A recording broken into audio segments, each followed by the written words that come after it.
I'm Kevin Davis, and this is the Catholic Family Podcast. And you may recognize this lovely lady over here on the opposite side of the screen next to me here. This is Mandy from Canada. She was on a show a couple months ago now. Time flies, especially when you've got two kids and two of them screaming at the same time. So if there's any noise coming from the other room, I apologize for that. And I apologize to my wife who has to take care of the two kids right now. They're being a bit of a pain, but I guess that's parenthood for you.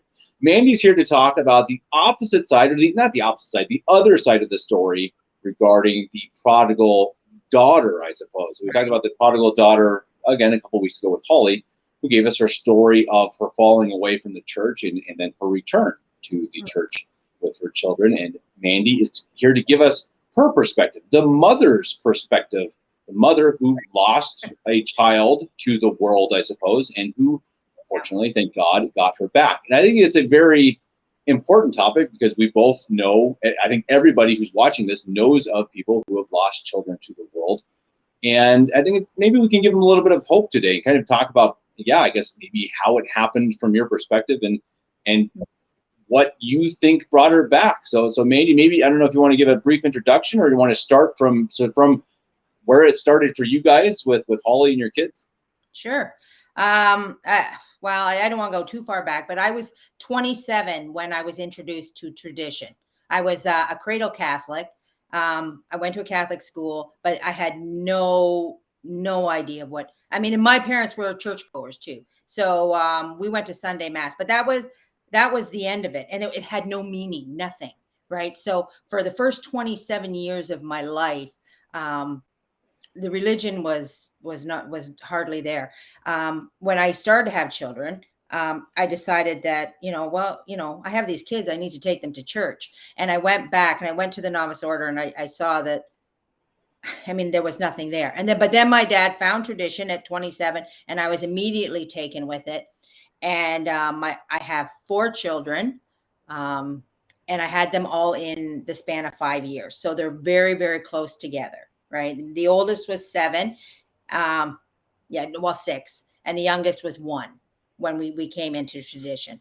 So, and Holly is the second oldest. So she was somewhere around there, 5 or 6 or something like that.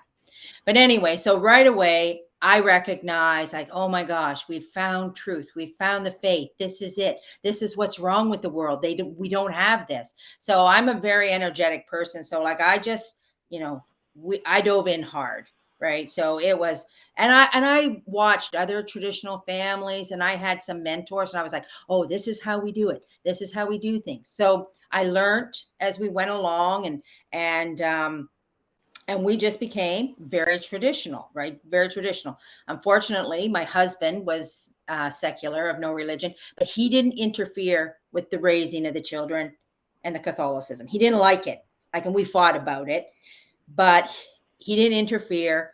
And at the end of the day, he just wanted good children. That's all he wanted. So he was very content to let me have complete control over everything, which I did. Right. And so, and Holly stated, we had a really good life. Like they had, strong, extended family, grandparents, uncles. And when my dad came to tradition, he brought the whole family, right? My brothers and aunt and uncles, my aunt and uncles. So there was a lot of people that came with him. So we were it was a very good life. And we had a very good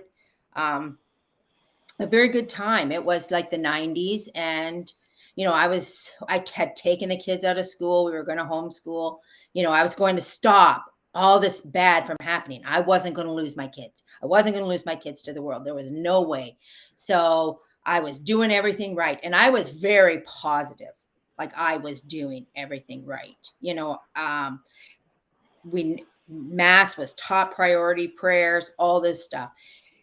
But the whole time we're going on this course, we still were very much in the world, like very much. My husband, and I couldn't dictate to him. He had to have a giant television. He would watch The Simpsons and all the normal stuff like that. Although I forbid the kids, and he allowed me to forbid the kids too. Right. So I'd say, no, we're not doing this, but I couldn't tell him what to do. And when when you're looking back, we were really just living this life where my husband liked to race car. Like he was really a man's man. So he did everything. He was off playing baseball, football, he did all this stuff. So there's all this, there were so many people in our lives that were not religious at all. Right. So, and everybody kind of adjusted themselves to Doug's religious wife, and that was that. But we still had all this outside influence of all these people. And although, I was homeschooling the kids and I was driving the points home all the time, we got to do this. We can't do this. Look at the way the world is, and I was going on about it. It was still a huge influence. And the people that we knew, like there were so many people that we knew. And then it came time for the kids to go to high school. And Holly mentioned that, I had kept my son home for the first half of the year. And I said, no, we're not doing high school. High school is bad. I was a high school teacher for 10 years too. So yeah, so I taught in a high school for 10 years. I actually quit my job to homeschool the kids. So I knew what was going on in the high school systems, right? So when my son wanted to go to high school, I was, no, but I realized he wasn't having it, right? Like, and I said, if I don't let this kid go to high school, I am going to lose him, right? Now, why was he not having it? I'm curious about that. Was it because, I mean, and I know you had a small church, so you must not have had not a whole lot of friends for him there. Was he just looking for more of a group, or what was the reason for that? Well, he played minor hockey, right? So he played minor hockey. So, and the kids, they all played sports. Like we were living in the world. So there was all this world stuff going on. So they knew that there was stuff out there that they were missing, that they wanted, that I guess Holly stated she wanted to be a part of it. Like life, you're very young and life is going on and you're asking a 13-year-old or however old he was, 13 or 14, no, you just stay home here and, you'll be happy. Right. And he's like, I'm not living in the basement for the rest of my life. I want to go out. I want to live. I want to do stuff. And, and I had very set rules for them when they were in high school. Like when he went, I said, listen, I hear any nonsense and you're coming home, so you go there, you get this diploma and you get out. And I didn't realize, like, I would say that they may have had me a little bit tricked because I thought the kids were okay in high school, right? I thought, they were just, doing their thing, and I thought that they were, balanced enough that they were not affected by these other kids. And that turned out to be wrong. Right. The effect, and because we actually ourselves in our home life, we were kind of worldly. Like we were not as,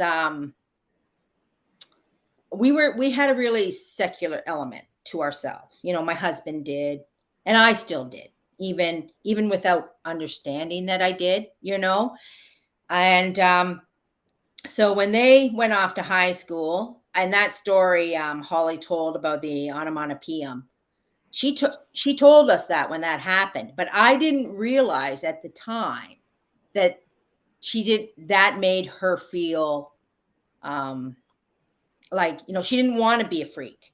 I was like, yes, go, like that's what I got out of the story. Like, and there were other stories like that from my other daughters and that, where they knew stuff that nobody else knew and, look how great we are kind of thing. But so that when she was, yeah, yeah, exactly. So when she told that in the podcast, I was like, that was one of my moments of, oh, that bothered you, that you were not normal like everybody else. But anyway, I knew that I was playing a tug of war with these kids, like all of them, all four of them. And in fact, were they all in at once then in school at once? Did they all kind of join at the same time, or it was kind of a progressive? No, I think my oldest son would have been out. I think both Holly, you weren't there. I think both my oldest and Holly were out by the time the other two were okay. in. but still kind of back to back to back. Yeah. Yes. Okay. Yeah. But they did come, so, but I thought we were doing, no, well, I'm going to say that. No, I knew that it was a struggle. Like, and I knew that I was fighting a terrible fight once they all got to high school, all of them. In fact, I had this young friend of mine, because I used to be a lot on the internet with all these Catholics all over the world. And we used to talk, and I used to make all these friendships, and people used to come up here and visit me quite regularly, Catholics, And I had this one young Catholic, and he was the same age as my youngest daughter. He came up and he said to me, he said, "Why are your kids so bad?"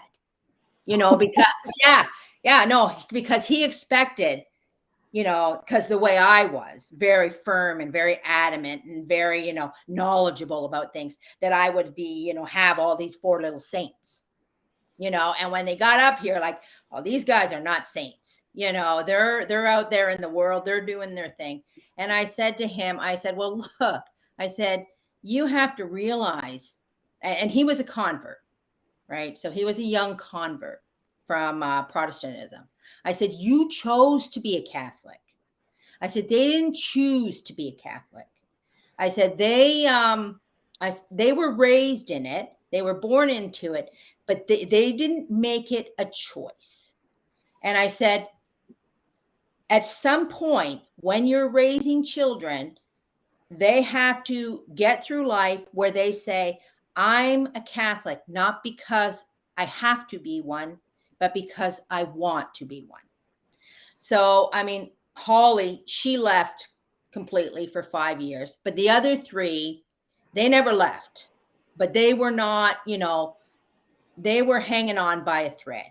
They would go, I mean, they went to mass regularly. They did all the stuff they had to do, but in their hearts, I would say they were not, they hadn't embraced it. I'm a Catholic because I want to be a Catholic, not because I have to be, because I know things, right? I mean, and one of the things that Holly had said when she came back, she had said, when she realized I have to go back to church, the biggest thing she said to her husband was, she said, you don't understand.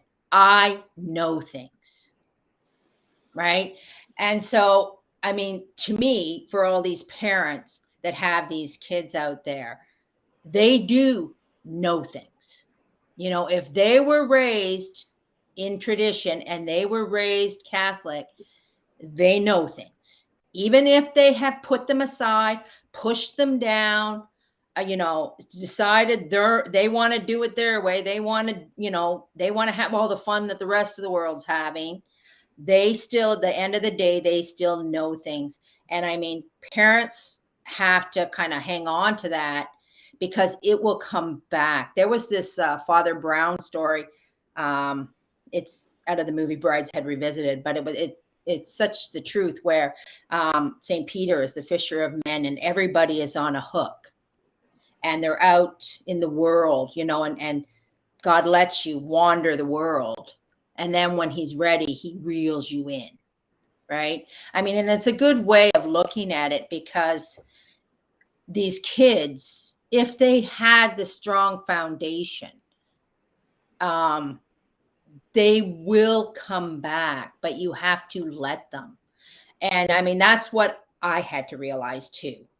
And do you think that it's something that, is it the parents' responsibility to make sure that the kids, or the young adults, I suppose, take on the faith as their own? As you say, it's something that is a must.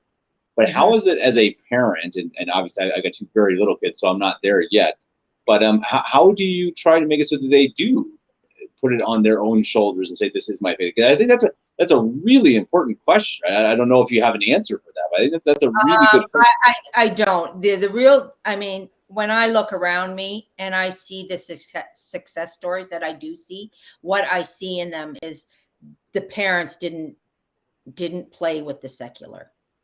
That's where I see, I mean, that's where I see the real success stories. They didn't mess around with that. It was a truly 100% Catholic lifestyle. And they didn't try to, as Father Saunders said, play the game with a foot in each boat. They were all in the one boat. And that's kind of what I see from the true success stories. But I mean, that doesn't mean to lose heart, because like I said, a strong foundation, and even if you don't have a strong foundation, right?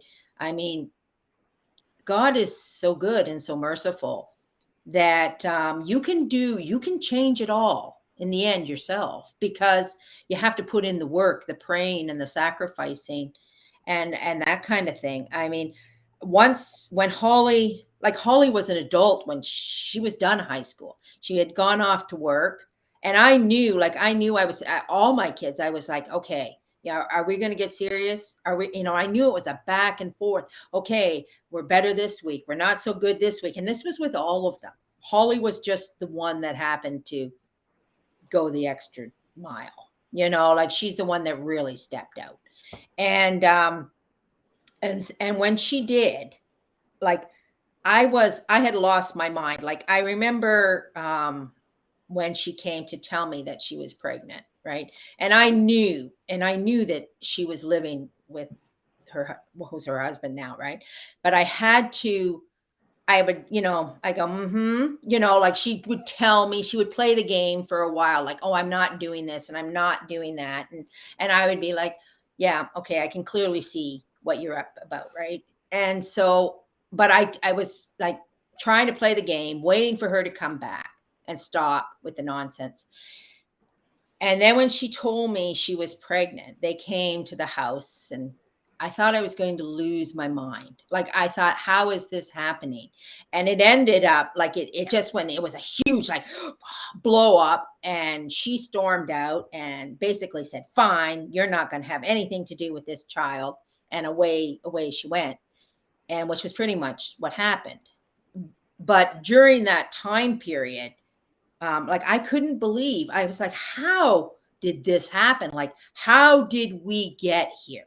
Like, how did we go from, what was going on 10 years ago when we're all in, everything was so nice and everything was so good, to all of a sudden this is happening. And you're saying things to me that are blatantly against the Catholic religion. Like, come on, hello, knock, knock. That's not right.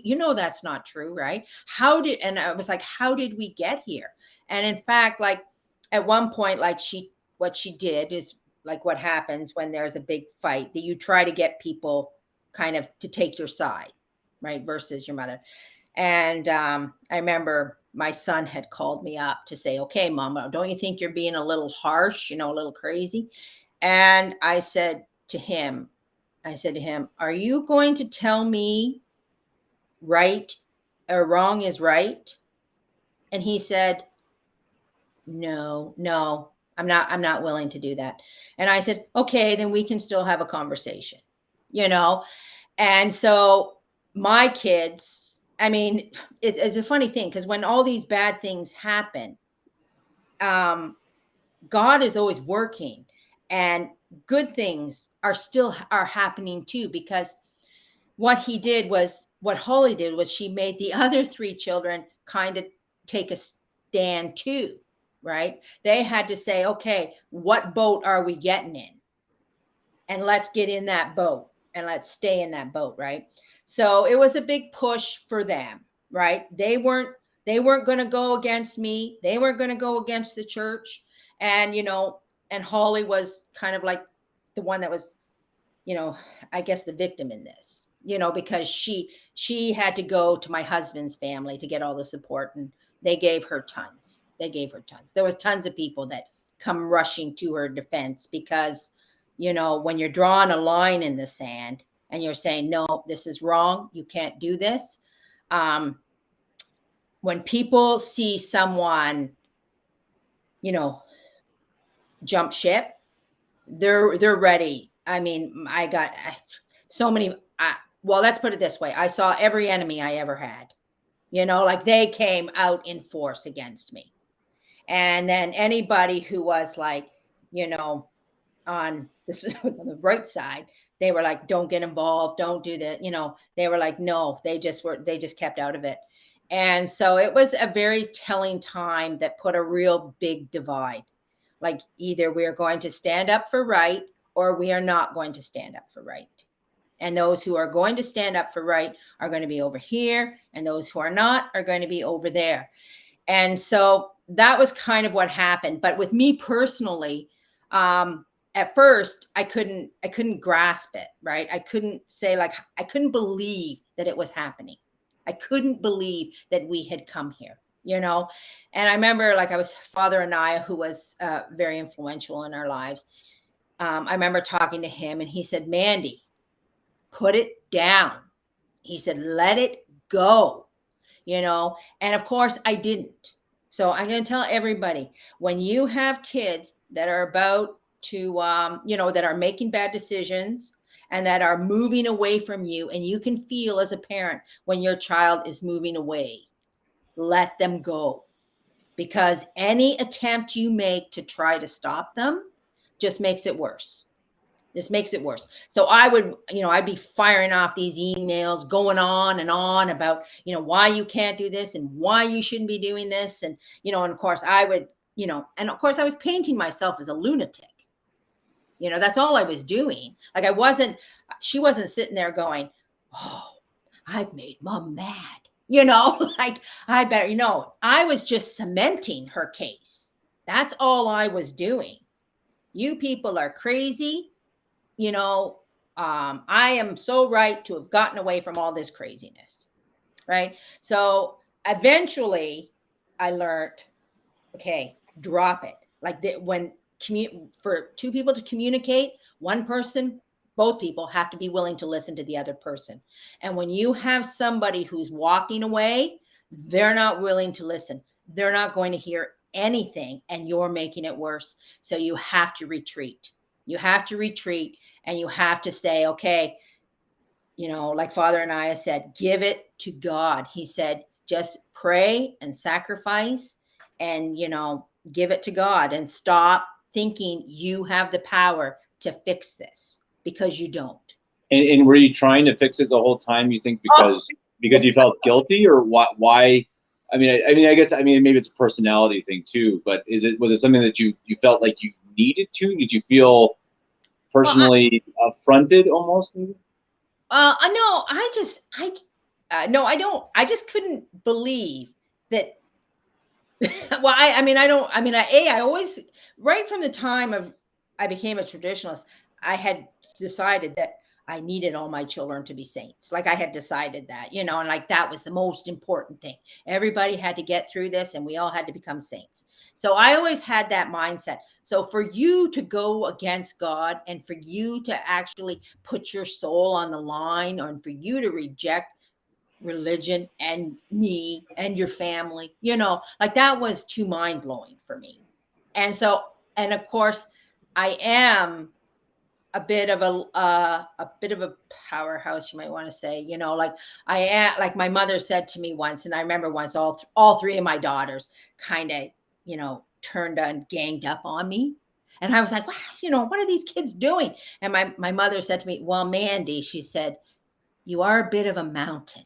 It's going to take all three of them, and I was like, okay, okay, whatever. But, so for that, it is a personality thing too, right? So like, I have to stop you from doing this. And we don't really have the power to stop people. Once they get to be adults, they're on their own, so you have to, kind of accept that, they're making really bad decisions and there is nothing you can do about it. Except because we're Catholic, and this is what I say is always like, it's the greatest gift in the world, is what do you do when there's nothing you can do about it? You pray, right? You go to God, because God can do something about it, right? But you have to learn that. Like, and that took, well, she was gone for 5 years, and well, at least the first year, if not longer, I was constantly at it, constantly trying to get her to see the errors of her ways. And I couldn't make it stop. And I couldn't believe that it had happened either. Right. So, Holly, she had my very first grandchild, who I didn't see until she was 5, right? I never saw her. And Holly had, I think, thought that she was going to make me pay by, keeping the child away from me, right? So that I wouldn't be able to see. And I was really angry. Like, I was really angry. So I would have, like, every time, and it was kind of a pride thing, because it was a look at what you've done to me kind of thing. This is my first grandchild. These are supposed to be my great years, and you're like ripping them down. And I was really angry, and I couldn't get over, every time I thought about her, I would just get enraged, just absolutely enraged. So much. I remember one of my other daughters saying, like, so much to the point over this 5 years that we couldn't hardly have a family function, because all I was thinking about was Holly wasn't here. Right. And I remember my other daughters going, Mom, we're still here, and I'm like, yeah, okay, I got it. Like, stop taking this out on us. Right. And I did read once in a book about how God, every person on the earth is designed to give God a love that if he doesn't get from that particular person, no other person can make up for it. And I did feel that as a parent, that's what that was like. That I had 4 children, and 3 were, right there with me, but I couldn't get over that she was leaving a massive hole. Right. And so for parents, like, you just don't walk away from that and go, oh, well, had 4, got 3. Who cares about that one? You don't get over it. You can't let go of that child. Right. And so, but anyway, I did try to adjust. I mean, I did a lot of reading, a lot of praying, um, a lot of, okay, I had decided, all right, well, I still love her, even though, yeah, I'm very angry at her. And I feel like she is, you know, she hates me. Well, she hates me. She doesn't hate me. She hates me. She hates the church. She hates everybody. I had made it my mission to say, okay, to adjust myself to the fact that I may never see her again. Like, she may never come back. And if she never comes back, then she's going to know how much I loved her, because she'll know all the prayers that I've done, all these prayers and all these sacrifices. So when she dies, when I die, she's going to see them. She's going to know that that's the case. And so I tried to carry on, but it was still a giant ball of kind of anger. Like, even though I'm reading, I'm sacrificing, I'm praying, I'm doing all these things, even though that's what's going on, there was still no, like, there's still, Holly's got to come home. And this is, and right now, like, I mean, she's been home for a long time now. And it feels like that 5 years was nothing. It feels like it was nothing, like a blip, like it didn't even barely happen. Right. But during the time period, it felt like I was living in some sort of hell, and so, and I couldn't let it go. And then, and of course, Facebook is a little bit of a trickery devil, right? So you're constantly doing things, like, I'm on Facebook and I'm like, well, I'll look her up and see, try to get some insight into her life. And you've got to remember, we're having no insight, because the line was so divided that there was just the people on the one side and the people on the other side, and the two sides did not mix. So you didn't know what was going on. Right. So I would try to find little things on the internet that would give me hints. Oh, maybe she's going to come home. Oh, maybe she's going to do this, or maybe this. Right. So and of course, she had blocked us, probably, I think, or maybe she wasn't blocked. I can't remember. But, anyway, so I would try to, look at her profile or whatever. And that was that. And then something very interesting happened. I was at church one day, and I'm standing in the church basement, And Father McKee comes up to me and he gives me this. He gives me this giant miraculous medal. And he says, "Here, Mandy, I got this for you." And I'm like, "Okay, Father." Like it was just so random and out of the place. Like, oh, okay. And I'm like, that was odd, but that was fine. So I had the miraculous medal and that was nice. Father McKee gave it to me. And then a day or so later, I go over to my parents' house and I walk in and there was these 3 books and it's kind of odd because there was always books and always mess everywhere. So why you're looking at 3 books? And I said, "What are those?" And my father says, "Oh," he says, "this is my Bible. I picked these up. This is my Bible. And I got this book for you. It's the Glories of Mary." I'm like, "Oh." And so he gives it to me, right? And there were other things going on at the time. And one was I was desperately trying to figure out God's will, right? So I'd gone down these holes, you might say, like God's will, God's will, God's will. Everything is God's will. Like trying to wrap my whole brain around everything. So because also too, I mean, Holly mentioned also at this time my husband committed suicide. So he had committed suicide, and actually her daughter was born almost 9 months right after that. So you could say that this was also playing a huge part into everything.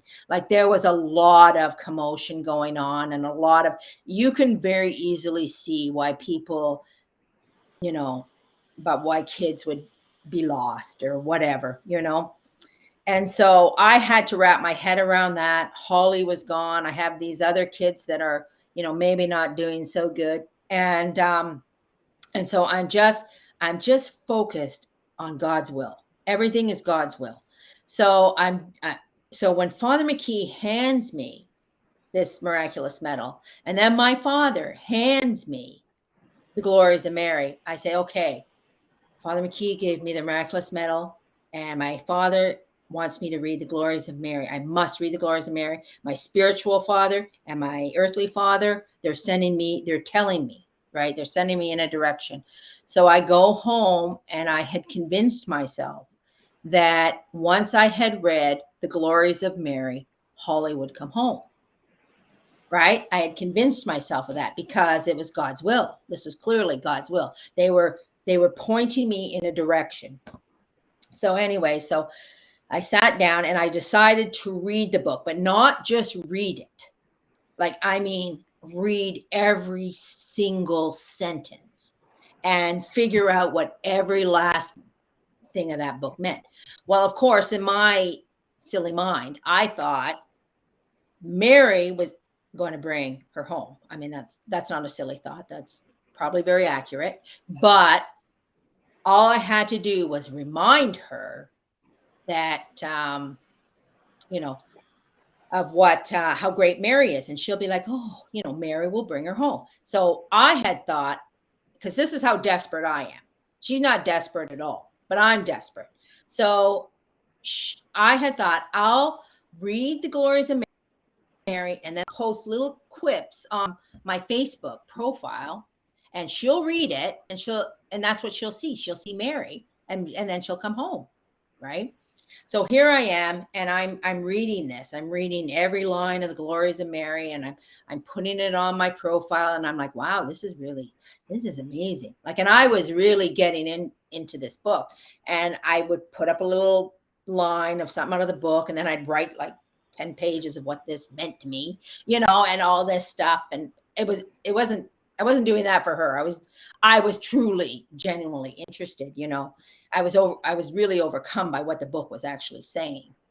And so it took me, at least 2 or 3 months to do this book, because I was doing it almost like a course study, and I was convinced, and this is how funny this is. I was convinced that she would come home when I finished the book. So I was doing this, but as I was reading the book, I started to change. And I had stopped doing this for her to come home. I had started to do a real, I can't even remember now, but like, it was just like how great Mary is and how loving she is. And, there's nothing hateful or bitter or angry. And she just takes everybody in God's will. And I was just like, wow, like it was a real inner reflection. So my inner disposition started to change. I started to change. And I became way softer, and all the anger was like kind of sucked right out of me. All the bitterness, everything. And I had definitely did a 380. I was like completely a different person. And I finished the book. And by this time I had even forgotten that I was doing this book for Holly's benefit, so she could read it on Facebook and she could see, and that she would come home. I had forgotten that. And there I was at the flower shop after reading this book. And I can't remember exactly because, things start to, I didn't, and I had just finished the book and she came in the door, but when she came in, I was able to just be loving, not be the way I had been, like, you have done all this stuff and this anger and this bitterness and all this stuff. It was gone from me. And so I realized kind of like, a lot of times all these things that happen to us, they're for our benefit, and I mean, as hard as it is for anybody to see that, like if you really are looking towards sanctity and you really want your children to be saints, you have to take that. Like one of the, I mean, I read all these books, but one of the ones from like the Catholic Girls Guide that really stuck with me was all affliction comes directly from the hand of God. So be careful in finding fault in God's holy providence. And so I'm like meditating on this because I was highly afflicted. I mean, I was sad that she was, I thought she was going to lose her soul. Like that was upsetting me. But I was very highly afflicted because, I mean, she was robbing me of my first grandchild. Life wasn't supposed to be like this. It wasn't supposed to be like this. We're supposed to have these little families, supposed to raise them all for the glory and love of God. And then, we're supposed to go through this and they're supposed to get married, supposed to marry a nice Catholic boy, do everything right because I had taught them how to do everything right. And then that's not what happened. And so, but I was the one being afflicted. So because I was being afflicted, I had to reflect like, God is sending this to you. Why? Why? And so you have to do some real deep soul searching. What needs to change? Like it's one thing for her to be out there, losing her soul, which I mean, she definitely was not on a good path. But it's like both of us and everybody, it's not just like God is such a, a mover and a maker and shaker of things. Like he has everybody's best interest at heart. Like he wants everybody to, sanctify themselves and come to God, and it's not just always as easy as just, going through the motions and being going to church and all that, like you're doing all this stuff, but the inner soul is not being shaped and formed, like without suffering, without going through these great trials, you never come to the person that you need to be. Like if we were just going to church every Sunday and doing our rosary and, I guess maybe, I'm, I'm sure there's saints out there that did that. But I mean, I also read too, nobody is holy who does not suffer. Like God wants us to break ourselves down so that we can, become saints. And so from my perspective and that's why, like, I mean, Holly and I, since she's come home, we've had probably the best mother and daughter relationship that could ever have been. It never would have been this way previous. It was because there was a lot of reforming going on at the time that needed to be done. And, like, I don't, I mean, I don't regret it, at all. Like, because I know that, divine providence provides. And if we go, but we have to do the work, and we have to do the work. We have to do the soul searching. We have to put the confidence in God. We have to say, you're the one. Like, and at the end of the day, I don't know what's going to happen for the next 50 years, 20 years, 5 minutes, but I have to know that I'm praying for it, and God is going to make it so, so. Well, it's one of the beauties of our faith, right? That it's really simple. It's not. It's the most difficult thing anyone can do is to give themselves entirely to God, right? Give all their worries to God and just not stress about it. But it's really simple. That is actual happiness, right? Actual happiness is giving ourselves completely to God, and in loving Him, obviously too, but for our own good as well. That when we really put our sufferings and offer them up and give them to God, it lightens our load. I mean, Christ said that, right? I bring your burdens to me so that I can take them for you. And I think that it's so easy sometimes to listen to sermons or read the Bible, and you don't take these things literally, but it really is literal. I mean, everyone's going to suffer in life, because that's life. Life is going to be suffering. Sometimes some people have worse, some people sometimes more than others, but it's going to happen. And if you can just somehow come to grips with that fact and bring it to God, it makes life a whole lot better. And it's a really good point. And it's the point, as it were. Yeah. Somebody told me once years ago, and that a woman's life is like the rosary. So when she has her little children, they're the joyful mysteries. When those children grow up into their teens and into, they're leaving the nest, it's the sorrowful mysteries. And when they come back with the grandchildren, it's the glorious mysteries. And I can tell you, I have lived that. Like, those were, when I look back at those years, they were bad. Like, they were not good. And those middle years, and now life is pretty good for me. Like, I got my children, I got little grandchildren, everybody is Catholic, like, everybody is going to church, and it has it's, you just gotta, they have those old sayings about what it takes to make a diamond, I can't remember but it's true. It's true. You have to go through it. And so, now that you've been through it, what would you change now that you've seen it all? Now you've kind of gone to the, as you say, kind of the end step, being a grandmother. What would you go back and do differently? And I'm sure any parent would probably have a full list of it, but I guess in a short few sentences, what would you do differently? Well, what I tell my daughters is the most, as I say, you have to get rid of the world.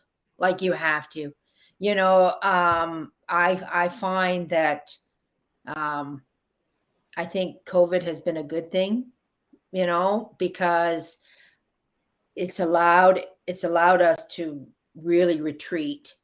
Like, we don't mix, we don't mingle, so the world is not, it's not a desirable place anymore. Like, I look at it and I think you'd have to be a lunatic to want to be involved in all this stuff, so it's easier. I think it's easier for, I could be wrong, but for the kids to see that this has no place for them, that there is no place there, that it's better to just to stay in the boat. That was one of the things that I used to do too. I had these little things I used to do. I used to call myself the Ark. And I used to say, I used to go to the church and I'm all by myself. And I said, well, I'm the only person in the boat. I said, everybody's welcome, but if you don't want to join me, that's your problem, not mine. I used to do these little things. And then one by one, people would get in the boat, and say they would come, they would do things. I tried to, we did, when the kids were teenagers, I tried like really hard to, give them alternate stuff to do because there was nothing, right? There was nothing. I made a Guardians of Truth club when they were teenagers. I said, okay, you want to come and, we'll have a Guardians Truth club and I can, explain to you. And they did that. They weren't young teenagers. They were older teenagers. And we used to do that. And I used to try to give them stuff to take away, the needs to go out to party or to clubs or to, whatever it was, everybody and their brother was doing, like, my younger daughters actually went to Father James, it was, and they complained because I said everything was evil.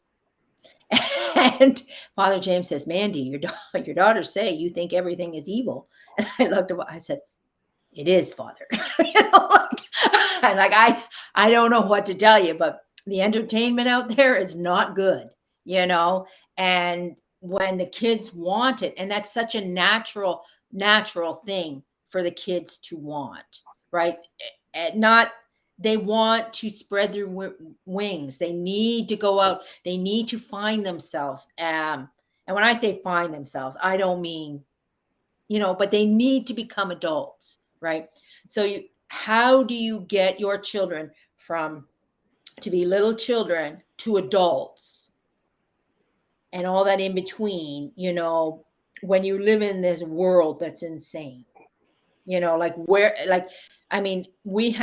do have it better now than my kids did because we were the lone rangers, like there was nobody, there was another family, but other than that, what are you going to rely on that, and as Holly had said, like one of the children from that other family became a nun. So, like it can be done. It's not that it can't be done. It's just that it's like these kids are missing out on everything. So you can't just take away, you have to give something. But at the time, it seemed like there was nothing to give. Like now, with these little kids, there's so much more to give because there's so many more people. There's so many more little kids. That's a great point. And I've talked to a few people recently about people moving to bigger parishes. I know people who live in states in the U.S. that didn't really have or had irregular mass in small parishes, and they're moving to bigger ones. I've talked to people about the Catholic, what's it called, Catholic agrarian movement, like the Catholic land movement or something like that, which I think is an interesting idea. The idea of Catholics getting together and working together to build little Catholic communities, and I think it makes a lot of sense. I mean, I think that as much as people can do that, they should, because as you said, the world has nothing to offer.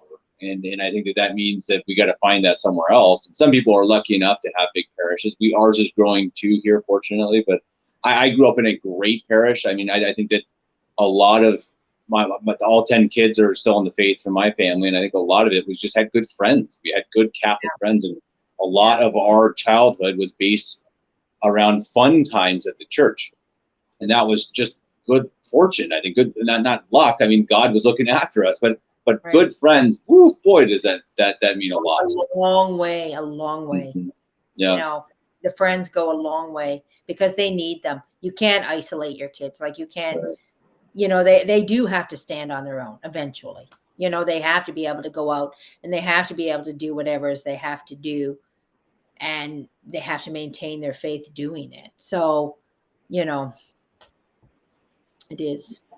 No, and I appreciate it. I think that it's been nice to hear the other side of the story, and I think it's been nice to really see. I think that the point kind of comes down to, it worked out through Our Lady and through trust in God, and I think that's the answer to life. That's the secret. That's the secret elixir. That's how we all make it through, and whatever level that means, whatever that takes, whatever sacrifice. Maybe some people need to do a pilgrimage to Jerusalem to save their kids. Who knows? I don't know. I don't think we have that exact answer. But putting faith in God and having devotion to Our Lady, I think that is.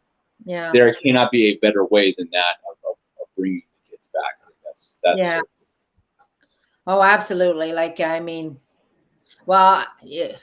It was amazing. Everything about it. It wasn't.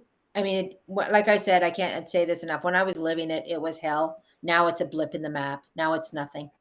It means nothing to anybody, not to my other daughters, my other, my parents, to me, to Holly, even my granddaughter, she idolizes me, so, and I didn't see her for the first 5 years, but now I'm her favorite. She wants to be just like grandma, so so you can't ask for much more than that, honestly. So Absolutely. No, I appreciate it. And I think before we go, anyone who likes this video, please like, share, subscribe, share it with your family and friends. We're trying to do the best content we can over here at the Catholic Family Podcast. So share it with people and spread the good word. Mandy, do you have any last words before we go? I don't know, just trust in God's will. It's my motto. It's my 100% my motto. As I have it hanging up here. I can't remember it. My mom. Holly's over there. But it's God's will is done here for as long as God. Why can't I remember it? Camera nerd. I got Alzheimer's. I don't know, but it's all about God's will. That's my whole life. My whole life. It's all about God's will, and to have faith in it. That's all. Perfect. Good last words. Awesome. Mandy, thank you very much. Thanks to you, and thanks to Holly again for sharing very personal, private stories, which I don't know if everyone would. And I think that it means a lot to me. It means a lot to the viewers that they get a little glimpse into your lives and a little bit of I think it helps, again, it helps a little bit to see that other people have struggled through these things and, again, gotten through it, thanks to God and to Our Lady. And with those words, Mandy, we will talk to you again. I hope to hear from you and from Holly again soon. We're always working on new projects. And until next time, God bless. Thanks, Kevin. Thanks.